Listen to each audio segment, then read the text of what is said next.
خلونا ننبسط من القلب بضحكة طالعة.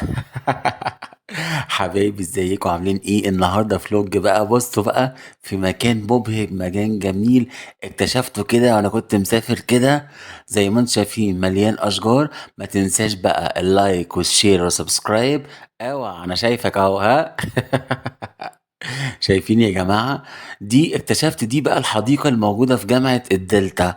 بجد شايفين الجمال؟ انا شفت الجمال ده ما قدرتش اقاومه بجد.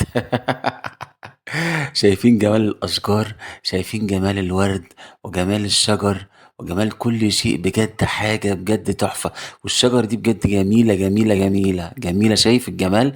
بقول لك ايه، فين اللايك، فين الشير، فين السبسكرايب؟ ما تنساش، ها. لان مش هتشترك معايا هيفوتك كثير من البهجة ومن السعادة.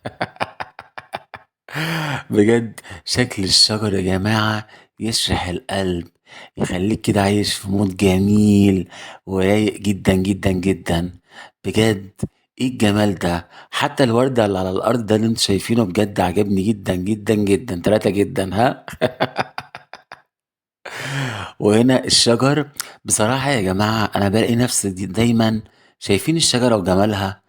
تحس الشجرة دي عاملة زي النغمة الموسيقية الجميلة كده. المكان ده كأنه نغمة جميلة، كأن انت سمعت كده لحن ايه جميل كده، مليان مشاعر حلوة ومليانة حياة. انا بجد يا جماعة من الاشخاص اللي بتحب جدا جدا الاماكن الطبيعية. بحس ان هي بتخلي الانسان ريلاكس كده وموضة حلوة كده. ومشاعره دايما جميلة. شايفين الجمال؟ شايفين الشجر وجماله؟ بجد حاجة تحفة. والورد الجميل دوت. فانت دايما حاول تخرج للحياة، اتبسط وخليك رايق دايما. وما تنساش اهم حاجة ايه؟ الاشتراك والتعليق وسبسكرايب، لان انت لو ما اشتركتش على قناتي هيفوتك، بص، حاجات كتيرة جدا. هيفوتك سعادة، هيفوتك بهجة. هيفوتك مشاعر جميلة. الله على الجمال، الله على الشجر الجميلة ده، الله على ال الأعشاب الحلوة، وعلى الورد بجد الجميل. انا بقى ممكن اقعد هنا بقى سنين، يعني بالنسبه لي عادي جدا جدا جدا. بقول لكم انا شفت الجمال، لقيت ايديا بتتحرك لوحدها، فبقول لها ايه ايديا؟ قالت لي لا، انت هتروح دلوقتي تصور ده وتعمله فلوج. انت دايما اخلق يعني خلي دايما يومك فيه سعاده، خلي دايما فيه يومك فيه روقان.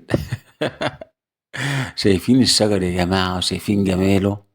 الحاجات دي ربنا خالقها ليه؟ عشان انت تتبسط، عشان انت تتمتع وتحس بالنعم الجميلة. يعني شايفين؟ ينفع يبقى الجمال ده كله موجود والاقي حد مكشر كده ومبوز؟ اكيد لا طبعا. طب ينفع حد بقى يشوف الجمال ده كله وما يعملش لايك وسبسكرايب وتعليق؟ اكيد لا طبعا، لانه هيفوتوا ايه؟ هيفوتوا ايه؟ الكثير من البهجة والسعادة. هنا بقى كنا ركبنا العربية بقى ومروحين، وإيه بقى؟ يعني الريف المصري الجميل، الشجر اللي انتوا شايفينه ده وجماله بجد تحفة تحفة. والأعشاب بقى، واللي هي اللي بحب قوي المنازل اللي هي بتاعت الفلاحين دي. أنا شخصيا كان نفسي أكون فلاح بجد. ويبقى عندي أرض زراعية كده وأقعد فيها وأجيب الفطير المشلتت بقى والحاجات دي. وابقى رايق كده وايه ومبسوط. حتى الشمس، شايفين جمال الشمس يا جماعة؟ شايفين الشمس جميلة ازاي؟ والأشعة الذهبية بتاعتها. بقول لك ايه، متنساش اللايك والسبسكرايب والشير، لألا هيفوتك كثير من البهجة ومن السعادة. لأن اللي جاي إن شاء الله بإذن الله فلوجات قوية جدا جدا جدا، تلاتة جدا. أشوفك بسعادة وروقان.